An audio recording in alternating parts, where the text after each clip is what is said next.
Cristo Jesús. Conocerlo, amarlo, seguirlo. Juan Manuel García de Alba S.J. Capítulo 3. Vida oculta. La vida pública de Jesús tiene su raíz profunda en la vida oculta. Jesús no pudo improvisar su forma de ser. Debió crecer como todos los hombres, porque era verdaderamente un hombre, y dado que todos los hombres llevamos siempre con nosotros nuestras experiencias, Jesús debió llevar, como algo constitutivo, su vida oculta. ¿Cómo llegó Jesús a ser Jesús? La encarnación no es solamente el acontecimiento por el que Jesús asume un organismo humano, sino más bien, el proceso por el cual Jesús asume la tarea de llegar a ser persona, es decir, hombre, porque la única forma de llegar a ser hombre es siendo persona humana. La palabra persona la tomamos en sentido psicológico y no en sentido metafísico, trinitario. Jesús se fue encontrando poco a poco consigo mismo. Consigo frente a sus padres, frente a su casa, a su mundo, al tiempo. Jesús no fue un hombre en general, fue este hombre. Perteneció a un pueblo, en un tiempo y en condiciones determinadas. Sus condicionamientos fueron únicos para hacer un Jesús único. Quiso asumir la tarea que le fue propuesta en el mundo, y desde su ser y sus circunstancias se acercó al mundo y realizó su misión. Jesús quiso ser el que fue. Jesús fue aprendiendo a entender su vida desde Dios. En esta etapa de vida oculta, lo más importante que Jesús hacía era hacerse a sí mismo desde Dios. La voluntad de Dios consistía en que había de existir en este mundo y ser el que era.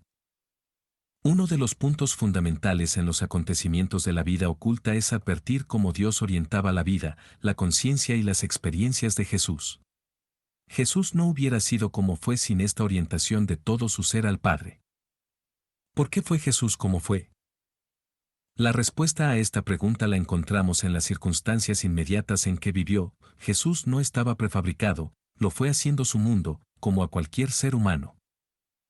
En un segundo momento la respuesta se hace más profunda a nivel personal. La razón es, porque era Jesús en esas circunstancias. Por último, como fuente de todo, encontramos a Dios sustentando la humanidad de Jesús. Dios estaba haciendo a Jesús ser Jesús en sus circunstancias. Un camino muy importante para entender a Jesús es partir de la propia vida. Si valoráramos la fuente de conocimientos que es la experiencia propia, nuestro conocimiento sería más orientador y menos teórico, y el estudio de Jesús nos llevaría a un reconocimiento de nosotros mismos. Cuando el hombre vive a fondo sus propias experiencias es más capaz de comprender a Jesús. Como por nosotros, también por Jesús pasaron muchas cosas de las que no era consciente, pero no por eso menos importantes para su desarrollo personal. La etapa prenatal marcó la más fuerte relación con su madre, por lo que toca al crecimiento físico. Al nacer se dio un rompimiento y una liberación, y empezó su existencia individual. El rompimiento y la liberación del seno materno es tan vital, cuando debe darse, como es la unión con la madre en la etapa intrauterina. Por el nacimiento se separa de ella. El problema consiste en que la separación se dé real y totalmente, pero también bajo una orientación adecuada. Al niño se le tiene que enseñar a ir viviendo, pues es el ser vivo más desprotegido ante la vida. Jesús tuvo que irse habituando a la existencia individual, debió aprender a andar solo, en vez de ser llevado, debió aprender a comer solo, en vez de ser alimentado, debió aprender a conducirse por su propia manera de pensar, en vez de ser conducido. Desde un punto de vista genético, la paternidad consiste en engendrar y dar origen. Desde un punto de vista humano, que tenga en cuenta todos los aspectos de la persona, la relación paternal consiste en el cuidado, la continuidad y la responsabilidad en el desarrollo del hijo. No podemos decir que se dé una paternidad humanamente completa cuando no se da el cuidado y la responsabilidad en el desarrollo de un nuevo ser, aun cuando se dé la paternidad genética. La paternidad humana se encuentra naturalmente más fundamentada sobre la conciencia, la libertad y la responsabilidad, que sobre la relación marital que le da origen. La relación genética puede ser incluso algo inhumano, cuando no atienda a toda la persona, en cambio la relación paternal de cuidado, protección y responsabilidad que se mantiene a lo largo de la vida es la más propia de un verdadero padre. La necesidad y la importancia de los padres se funda en que son el puente indispensable entre el niño y el mundo. El choque con el mundo es tan fuerte que, sin padres, el golpe sería mortal. El mundo es tan hostil que sin padres el niño no sabría ni podría afirmarse a sí mismo. Todo absolutamente es desconocido. El niño es aquel que todo lo pregunta. Y los padres son aquellos que ofrecen las primeras respuestas. Las respuestas, frecuentemente inexactas, son las únicas verdaderas para el niño, porque son las únicas que puede entender. Los padres forman la atmósfera de atención que el niño necesita. Los padres son autoridad, protección y entrega por amor. Solo porque Jesús tuvo la experiencia de un gran papá, pudo llamar a Dios Padre.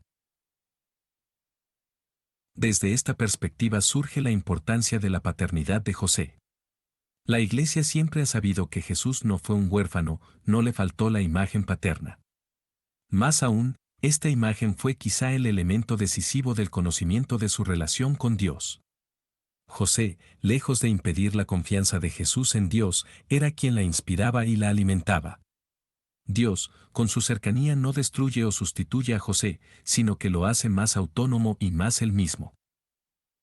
Jesús aprende de José todo cuanto un niño aprende de su papá, a trabajar, a cumplir con sus obligaciones religiosas, a ser amable y humilde, a servir y no ser servido. José se proyecta en Jesús.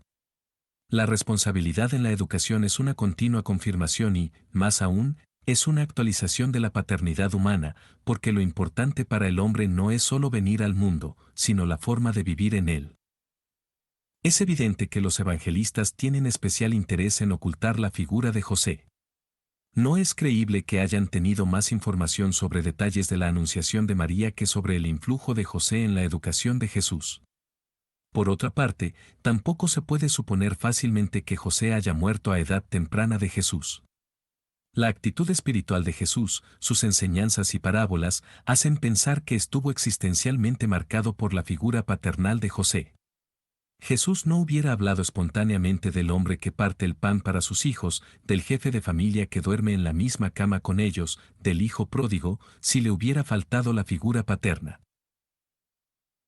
Jesús aprende de María todo lo que un niño aprende de su madre: caminar, hablar, comer, abastarse a sí mismo, a tener amigos y tratar a los demás, a entender la escritura con las categorías de su tiempo, a entender su propia misión a partir de la escritura y, sobre todo, por el fruto de una reflexión personal y una oración profunda y extraordinariamente contemplativa. Jesús crecía. Jesús crecía en sabiduría y en gracia. Iba penetrando cada vez más en el misterio de Dios y de sí mismo. Crecer en sabiduría significa ir haciendo cada vez más personales, como motivación interna, los grandes valores de Israel. Crecer en gracia delante de Dios significa que cada día es Jesús objeto del amor pleno de Dios, que Dios se complace en él. ¿Cómo sé? Puede decir que un padre quiere cada día más a su hijo, sin que eso signifique que tenga al final lo que antes le faltaba. Así podemos decir que Jesús se va haciendo y revelando el centro afectivo de Dios. Crecer en gracia ante los hombres significa que cada vez más Jesús se va ganando la benevolencia de la gente.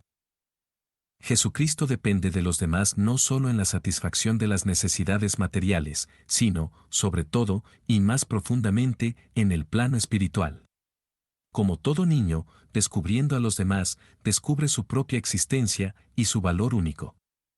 Aprende a darse a los demás, y al darse se revela a sí mismo y para sí mismo. Acogiendo a los demás y entregándose a ellos, Jesús vive lo que es. Jesús crecía, se iba haciendo persona psicológicamente. Jesús iba aumentando sus conocimientos, su libertad y su amor. Jesucristo es respuesta al Padre y a nosotros, y se hizo respondiendo. Es respuesta a la acción salvífica, y se hizo salvándonos. Él mismo es la respuesta del Padre. Todo su ser es la expresión del Padre, y en su vida toda su persona es el sí del Padre, el cumplimiento de todas sus promesas. Jesucristo va aprendiendo, en su libertad, a hacer todo eso que ya era desde el principio y que ahora lo vive en su vida oculta como Dios encarnado. En su respuesta, Jesucristo asume el sentido de su ser, de su vida y sus acciones. Jesús cada día va aprendiendo más a ser consciente, a estar presente para sí mismo, a conocerse mejor. Si pregunta quién dicen los hombres que es el Hijo del Hombre, es porque Él se ha hecho muchas veces esta misma pregunta y tiene una respuesta. Jesucristo, como Dios encarnado, va aprendiendo a tomar su lugar ante los hombres y ante el universo. Él, en su historia, no hace la realidad, sino que la acepta y aceptándola la transforma. Porque solo puede una persona transformar algo cuando de alguna manera lo acepta. Jesús va aprendiendo a amar al Padre por encima de cualquier satisfacción personal. Su centro de gravedad es la respuesta al Padre en la libertad y el amor. Jesucristo llegó a ser como fue, comprometiéndose, acogiendo y amando a los demás. Jesucristo fue aprendiendo a ser no solamente para sí mismo y para el Padre, sino también para los demás. Aprendió a recibir a los demás, a comunicarse y a recibir la comunicación de los otros. Durante la vida oculta su madre debió tener un influjo muy importante. Le enseñó a guardar las cosas en lo más profundo del corazón y a meditarlas. Él sabía que del corazón se pueden sacar cosas nuevas y viejas. Jesucristo se enriquece con la riqueza de los demás, sin despojarlos.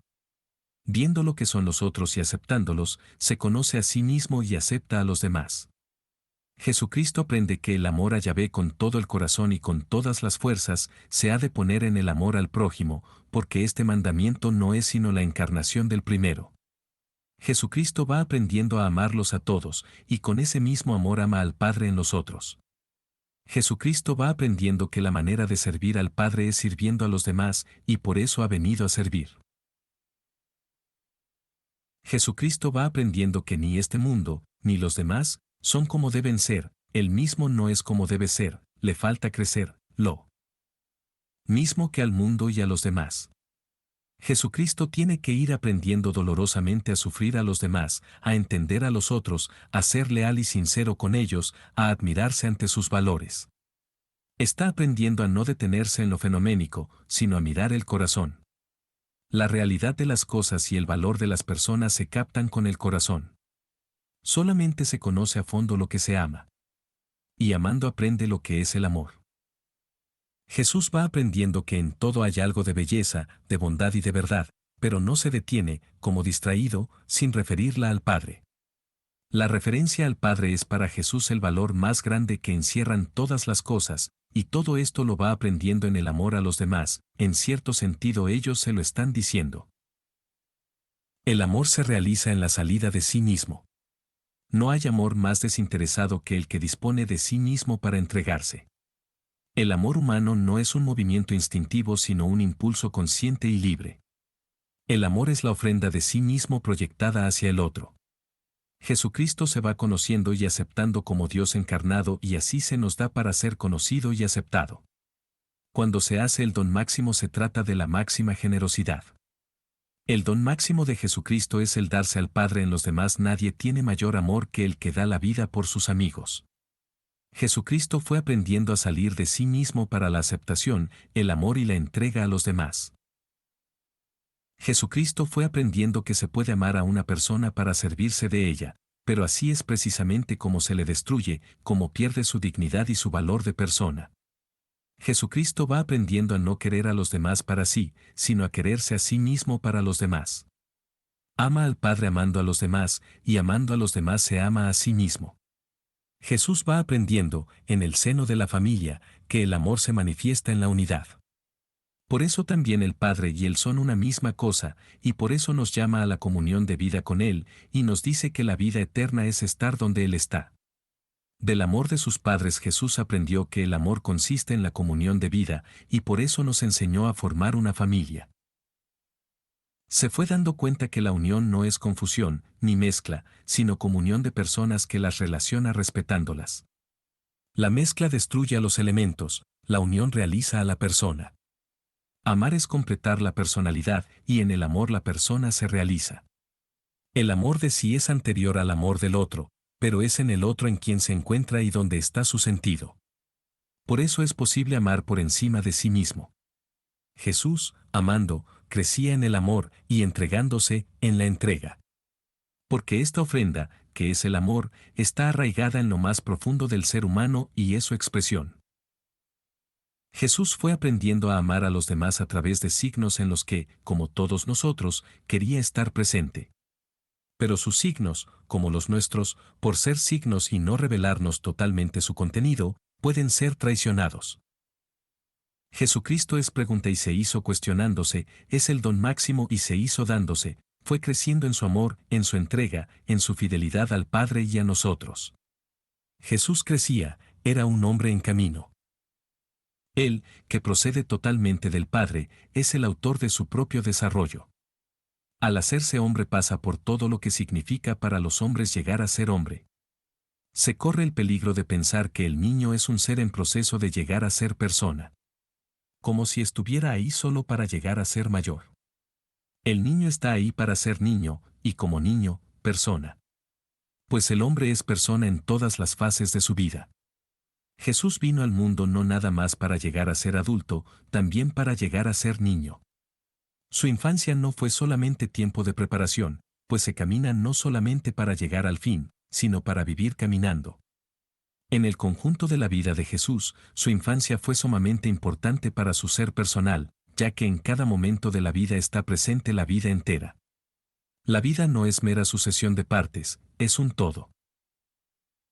El término final en el progreso y la evolución de Jesús era el Jesús que conocemos por el Evangelio, un Jesús que sabe situarse ante los demás, libre y responsablemente, que piensa y actúa por sí mismo.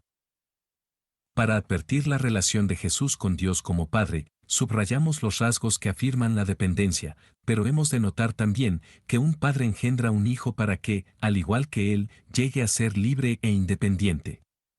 El padre se realiza, como tal, cuando tiene un hijo semejante e independiente.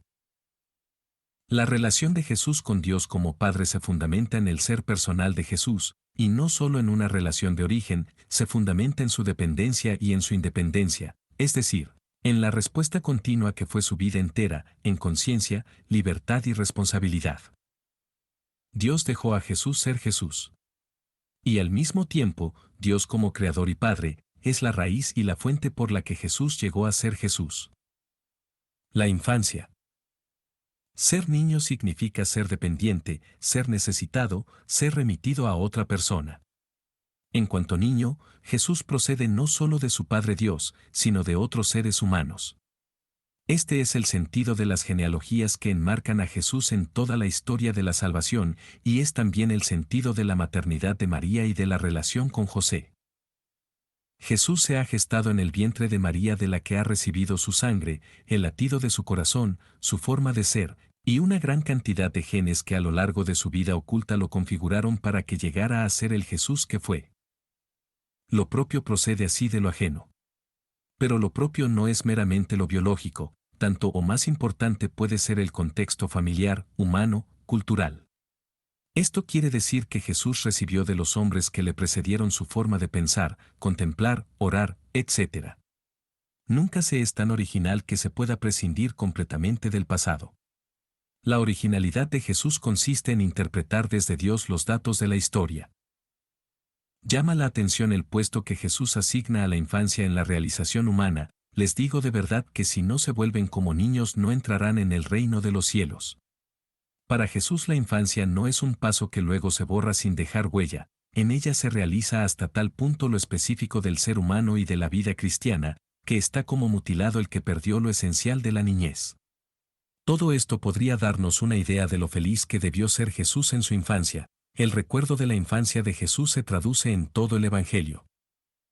Sus años infantiles pervaden su mensaje.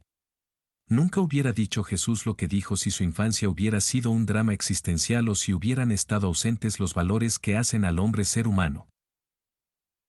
Jesús no ve a los niños en función de su futuro, no se preocupa mucho de pedagogías o de educación para la edad adulta. Jesús valora al niño como niño. Nos podríamos preguntar cuáles son esos valores de la niñez que Jesús tiene por insustituibles. La niñez ocupa un lugar tan importante en la predicación de Jesús porque corresponde a su misterio personal, el de su relación con Dios. Su dignidad más alta no la remite a su poder, ni a su autoridad, ni a su mensaje, sino a su relación con Dios. Es, ante todo, el Hijo, y Dios es su Padre. Hay que advertir que la vida oculta no es solamente la infancia de Jesús, es también su adolescencia, su juventud, todo su proceso de desarrollo y crecimiento. Y lo que califica a Jesús no es solamente la infancia, sino el proceso en cuanto tal. La adolescencia y la juventud debieron ser tan importantes como la primera infancia. De no ser así encontraríamos en el Evangelio datos que lo sugirieran. De la infancia hay que retener para toda la vida su núcleo más íntimo, la referencia a otro. Así, la existencia filial del cristiano vivida como Jesús, nos remite siempre a Dios como Padre. Aun cuando se llegue a ser una persona adulta, e incluso para llegar a serlo, es necesario mantener la actitud filial personificada en el niño. El niño en la familia judía. El niño era objeto de sentimientos opuestos en la cultura judía. Por una parte, se le consideraba como uno de los principales signos de bendición divina, por eso le querían más de lo que era habitual en otros pueblos y culturas, y lo rodeaban de cuidado y cariño. Lo frotaban con sal y lo fajaban al nacer. Si era varón, lo circuncidaban al 8º día. Si era primogénito lo consagraban a Yahvé a los 30 días y lo rescataban. Se le rescataba porque el primogénito era de forma especial, y, como representante de toda la familia, propiedad de Yahvé. La madre lo amamantaba durante 3 años. Durante ese tiempo un niño era niño de pecho. Cuando ya caminaba por su pie, ayudaba en los quehaceres de la casa, lo asociaban a la mujer, de manera que las mujeres y los niños formaban prácticamente una especie de rango social. Hacia los 4 años le ponían el manto de franjas adornado con borlas, un año después, su padre lo enseñaba a leer los libros sagrados. Se daba el caso en el que lo ponían al cuidado de maestros adecuados, en grupos más o menos pequeños. A los 12 años lo presentaban o lo introducían en la comunidad religiosa y le imponían las filacterias. Luego, el sábado siguiente, hacía por primera vez la lectura de la ley en la sinagoga.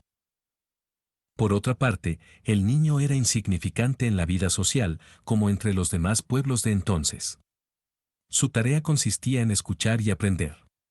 Debía siempre reconocer a sus mayores y estar al servicio de ellos. De frente a los mayores, los niños no figuraban prácticamente. No valía la pena, por ejemplo, entretenerse en atenderlos. Una de las primeras cosas que debían aprender era a saludar con reverencia a los rabinos. La paz contigo era el saludo entre iguales, pero cuando se trataba de un rabino o un maestro el niño debía decir, la paz contigo, mi profesor o maestro. El israelita varón debía llevar una filacteria en la frente y otra atada al brazo izquierdo durante la oración de la mañana y pronunciar la siguiente oración. Bendito seas, Yahvé, Dios, Rey del universo, que nos has santificado con tus mandamientos y nos has ordenado llevar tus filacterias. La imposición de las filacterias debió ser todo un acontecimiento en la experiencia espiritual de los niños. Se debían sentir como personalmente depositarios de la revelación y de las promesas de Yahvé. Había judíos que llevaban las filacterias todo el día y alargaban las bandas con las que se fijaban y así llamaban la atención. Más tarde, Jesús criticará esta actitud, que más indica presunción que amor a los preceptos del Señor. No cabe duda que Jesús fue educado con todos estos signos de religiosidad del pueblo judío. La oración continua de los buenos israelitas debió dejar la experiencia de una continua comunión con Dios. Eran muy usuales también las abluciones, que consistían en lavatorios de pies y manos con sentido de purificación religiosa. Jesús practicaba estos ritos de purificación. En el diálogo con Simón el fariseo, echa de menos el agua para las abluciones normales. Al principio de su vida pública recibió el bautismo de Juan, y él mismo posteriormente lo administraba. Jesús más tarde criticará el excesivo cuidado de estas purificaciones externas y dirá que no mancha al hombre lo que viene de fuera, sino lo que sale contaminado del corazón. La celebración del rito familiar de la Pascua debió dejar una huella indeleble en los niños. Ellos desempeñaban un papel importante en la celebración y sus preguntas sobre el significado de las acciones formaban parte del rito. Las fiestas solemnes debieron ser verdaderos acontecimientos, más, cuando había que peregrinar a Jerusalén en medio de tanta gente. El relato del niño perdido en el templo refleja el fuerte impacto que este tipo de experiencias debía dejar en los niños. Podemos estar seguros de que Jesús observó cuidadosamente todas las prescripciones que se referían al descanso sabático. Y podemos suponer que fueron precisamente las meticulosidades de esta observancia las que lo llevaron, en su edad adulta, a relativizar su valor. Un niño estaba siempre en actitud de apertura confiada, en actitud de aprender. Por sí mismo no tenía nada que ofrecer, debía limitarse a obedecer. Le tocaba solamente recibir con alegría lo que se le diera. El niño era un ser débil, sin pretensiones, cuya humildad era más social que subjetiva. A este aspecto de la condición infantil se refiere la mayor parte de los textos evangélicos que lo presentaban como ejemplo de humildad y sencillez en la vida cristiana. Así considerada, la infancia viene a ser como una forma de pobreza y sencillez ante Dios y ante el anuncio del reino. La sexualidad de Jesús. ¿Qué sabemos de la sexualidad de Jesús? ¿Podemos decir que Jesús es verdadero modelo e ideal de nuestro propio desarrollo y madurez sexual? ¿Hay algunos indicios en el Evangelio que nos permitan formarnos algún juicio razonable? ¿Qué pudo haber vivido y qué pensaba Jesús del desarrollo y de la vida sexual de los hombres? No cabe duda que este es un tema difícil de tratar para un católico respetuoso de Jesús y del magisterio de la Iglesia. La pregunta parece casi irreverente. Si ha existido un cierto pudor para hablar de la sexualidad humana en general, ese pudor aumenta cuando se refiere a Jesús. Prácticamente en ningún tratado de teología se encuentra siquiera una nota a este respecto.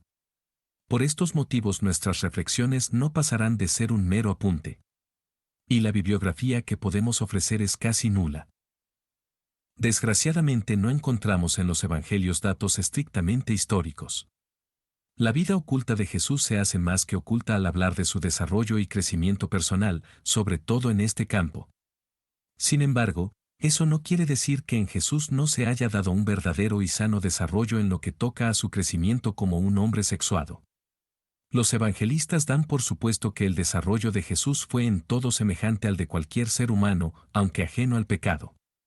El hecho de que nosotros crezcamos dolorosamente en este campo no justifica el privar de crecimiento a Jesús, ni tampoco el silencio que lo aleja de nuestra vida real y que hace pensar en él como un hombre asexuado. Es de suponer que en tiempo de Jesús el desarrollo sexual de un joven no acarreaba las turbulencias de nuestra época, que más pertenecen al ambiente que nos rodea, que al crecimiento y a la vitalidad interior. El desarrollo sexual de una persona no exige necesariamente las dificultades, más o menos distintas y más o menos semejantes, por las que todos nosotros hemos pasado. No tenemos ninguna razón para privar a Jesús de un desarrollo en el aspecto afectivo y sexual, menos aún para imaginarlo como un ser ajeno a nuestra propia sexualidad, incluso a su mismo ser masculino. En su vida pública Jesús se manifestó como el hombre que realiza su amor en una misión generosa y plena, el reino de los cielos, que incluía el servicio a Dios y a los hombres. Su ser poseído completamente por el reino lo puso en un plano diferente. Esto ha sucedido también en el caso de hombres que se han entregado a un ideal. Joseph Proudhon le dijo a Marx, hoy día es un lujo querer la justicia y amar a una mujer. Jesús es un hombre totalmente polarizado por el reino. Su celibato no significa desprecio a la mujer, ni desestima de los valores familiares y humanos, significa la total pertenencia al reino, a su misión. Para él, la mujer no es un engaño, ni una tentación, ni una trampa.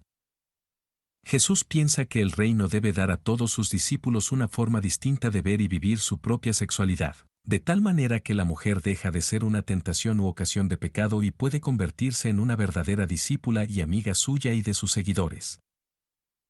El Antiguo Testamento valora positivamente la sexualidad y las relaciones interpersonales.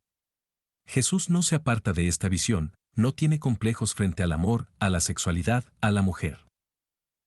Recurre con toda naturalidad al Génesis, que subraya claramente la necesidad de complemento sexual para el hombre y la mujer.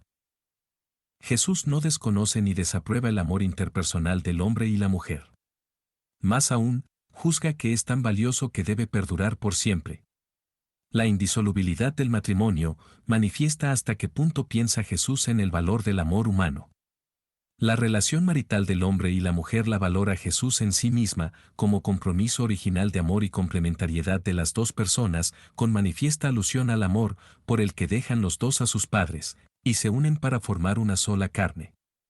Ante el amor, la sensibilidad y la vida sexual, Jesús no solo no se escandaliza, ni entra en la línea moralizante y meticulosa de los fariseos, sino que procede con la más completa naturalidad, sin rehuir el tema, pero sin darle tampoco demasiada importancia. Hay que advertir que, a diferencia de los esenios, Jesús no favorece ni exige en sus discípulos el rechazo de la mujer, ni actos de purificación especial con respecto a la vida sexual. Jesús supone y acepta, incluso espera y exige una actitud responsable y libre frente a la mujer.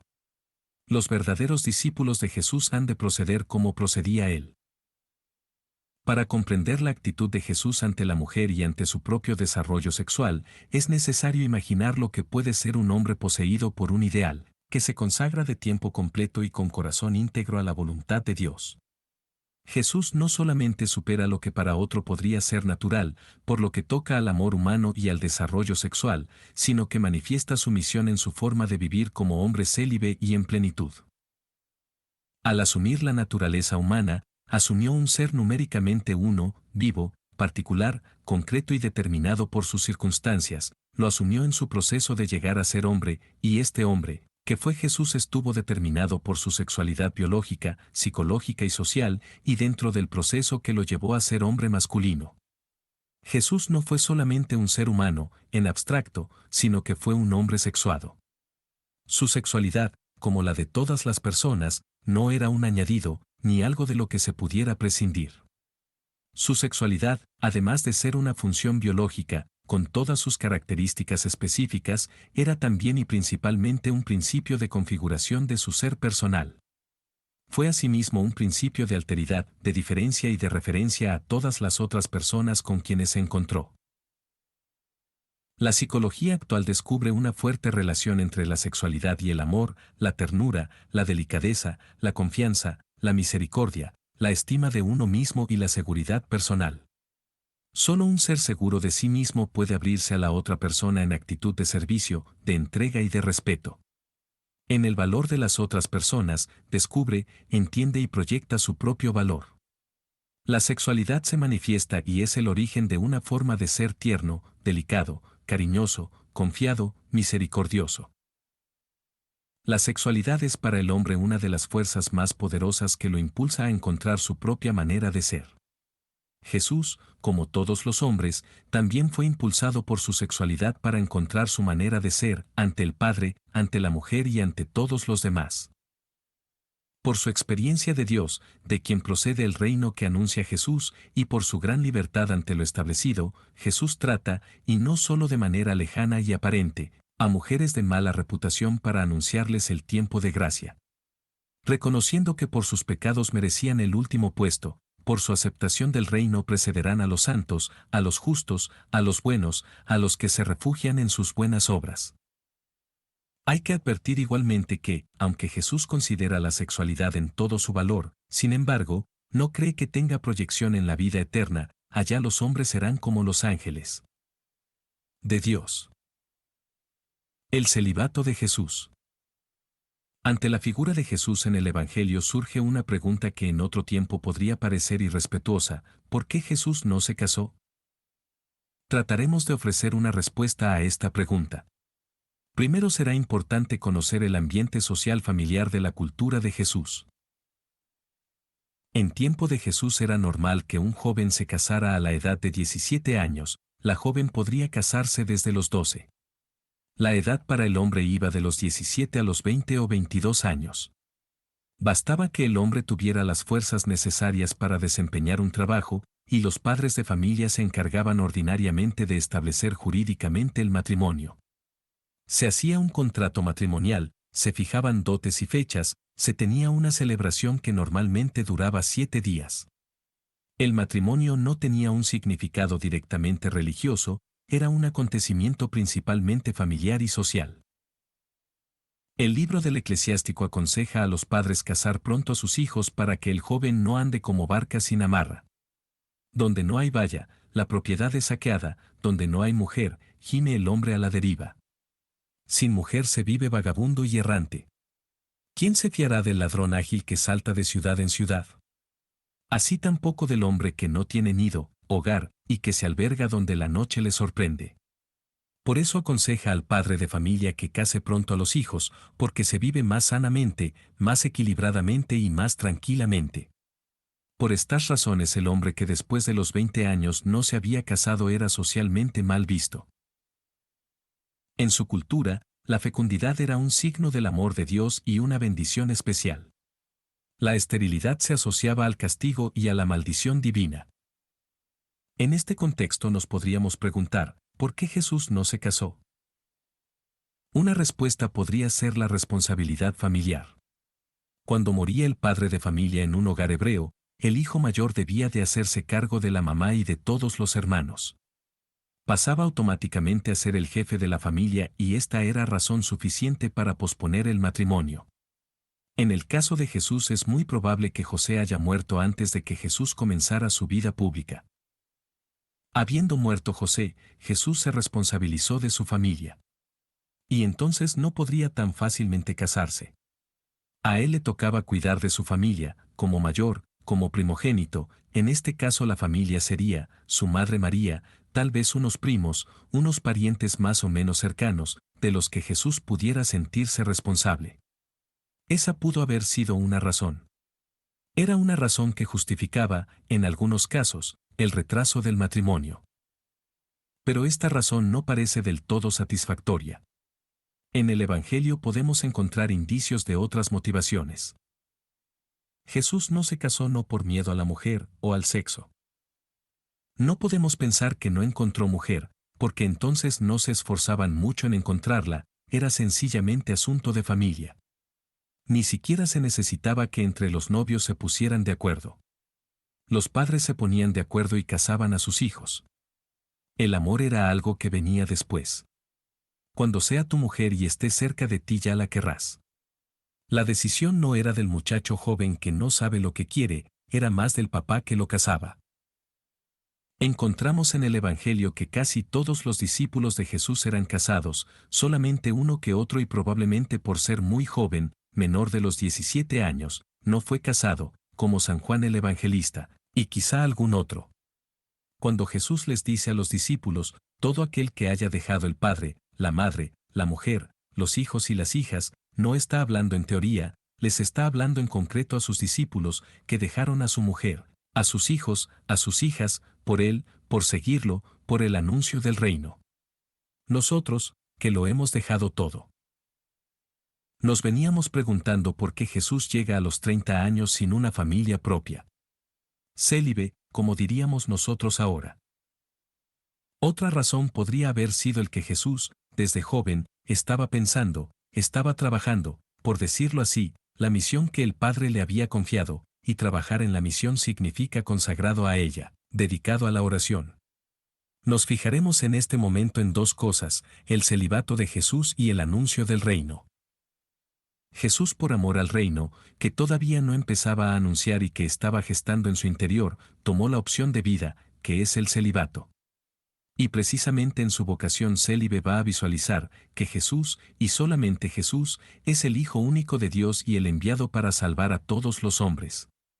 No es Jesús y sus descendientes, como si fuera una misión sacerdotal hereditaria, al estilo de Aarón. A Jesús su sentir sobre el Padre, sobre el reino, sobre los demás, lo llevó a un cambio de actitud ante la mujer, los niños, los publicanos y pecadores, pero también a optar por una vida de entrega absoluta a Dios, su Padre, y al reino. Y a expresar esa entrega en una dedicación completa y desde la juventud. De no haber sido así, hubiera sucedido lo que pasó con otros profetas, que se casaban y después se dedicaban a la misión a la que se sentían llamados. Esta realidad, más que conocerla como algo escrito, la está viviendo, es su historia con la que va viviendo la importancia de la consagración total expresada en el celibato. Los fariseos se acercan a Jesús con ánimo de ponerlo a prueba. El Evangelio de Marcos dice que llegaron a él para preguntarle si opinaba a favor o en contra del matrimonio. Pero con ánimo de ponerlo a prueba, como cuando se acercaron para preguntarle acerca de los mandamientos, con ánimo de tentarlo, con una actitud agresiva. Y dicen que la agresividad de los fariseos fue precisamente por ser célibe. Como decirle, oye, ¿qué pasa contigo? Eres un castrado. El contexto en que está relatada esta perícopa, en Mateo exclusivamente, es la indisolubilidad del matrimonio. Dadas las dificultades de convivencia es mejor no casarse. Y a propósito de ese no casarse, San Mateo hace una asociación y trae aquí un tema que en realidad es distinto. El del celibato. Eres un eunuco, era una ofensa tremenda, tan tremenda como podría ser ahora la misma expresión dicha a un sujeto que va pasando por la calle. Jesús se defiende de esa ofensa de modo también agresivo y les dice: hay castrados porque no les quedó más remedio, porque así los hizo Dios, porque nacieron castrados, que vendría siendo como decir hay castrados porque Dios quiere. Como decir hay ciegos porque Dios los mandó al mundo sin que pudieran ver. Luego les dice, hay ciegos porque los hombres los cegaron, les arrancaron los ojos. Hay hombres castrados porque los hombres los castraron. Y en tiempos de Jesús, y ahora, eso es una mutilación sin sentido y va contra los derechos humanos. No se puede realizar una intervención de esa índole sin una razón poderosísima. Había eunucos para cuidar a las mujeres de los sultanes. En la Edad Media sabemos que había niños que los castraban para que conservaran su voz. Y, el tercer caso, dice Jesús, hay eunucos, y él asume la ofensa y la hace propia, por otros motivos. Yo lo soy porque quiero. Hay eunucos que lo son por el reino de los cielos, como diciendo, el motivo justifica la situación. Yo no tengo familia, única y exclusivamente por el reino de los cielos. Entonces podríamos decir que Jesús permanece célibe, desde el principio, desde su juventud, por el reino de los cielos. No es por un amor a la pureza, como un amor que ve mal lo que es sensible o sexual. Como los monjes de Qumrán. El celibato de Jesús tuvo que ser algo muy central para él, su manera de pensar y sentir, su manera de revelarnos a Dios y su reino se visualizan en su celibato. Jesús tuvo que tomar una decisión firme, clara, una decisión desde su adolescencia. Muchos profetas y no profetas, como Oseas, Gandhi o Mahoma, estuvieron casados y luego dieron a su matrimonio y familia poca importancia. Porque se sintieron sumergidos o asumidos por otra misión. Es claro que esto no sucedió con Jesús. El celibato de Jesús es signo de su entrega completa a su Padre y al reino, desde pequeño. El anuncio inicial de Marcos nos puede dar una idea de las raíces profundas del celibato de Jesús. El tiempo se ha cumplido y el reino de Dios está cerca, conviértanse y crean en la buena nueva. El celibato de Jesús está estrechamente vinculado con el anuncio del reino y el cumplimiento del tiempo mesiánico. El tiempo se ha cumplido. Es propio del ser humano proyectar algo de sus experiencias y de su biografía en sus relatos. Quizá podemos encontrar algo de la experiencia de Jesús en la parábola del tesoro escondido o de la perla encontrada. Porque también Jesús de alguna manera vendió todo por anunciar el reino. Al pedirle a los discípulos que dejaran padre, madre, mujer, hijos e hijas por anunciar el reino, estaba no solamente haciendo patente las exigencias del reino para ellos, sino también, vinculando el celibato al anuncio del reino. La ley del levirato tenía un significado religioso en la fe del pueblo de Israel. El israelita era parte de una comunidad. El depositario de las promesas de Dios no era el individuo aislado, sino el pueblo. El pueblo era el término de la alianza. Todo el pueblo, sin que se pierda una sola familia, está llamado a vivir el cumplimiento de las promesas. El levirato pretende asegurar que no desaparezca ni una familia. En este contexto el celibato de Jesús resulta extraño, va contra la tradición. Para Jesús su celibato significa que el tiempo se ha cumplido, que ha llegado el reino, que el cumplimiento de las promesas y la alianza ha llegado en él. Para San Pablo, no hay tiempo para la descendencia, el tiempo es breve, por eso no había que pensar en casarse. Estamos en el ya de las promesas, en el sí de Dios. El celibato de Jesús hay que contemplarlo desde el reino y desde su cumplimiento. Jesús es célibe por el carácter escatológico del reino. Esta es una característica importante de su celibato. Jesús no es célibe para ser más libre, los discípulos casados no por eso eran menos libres. El celibato de Jesús no era una medida funcional.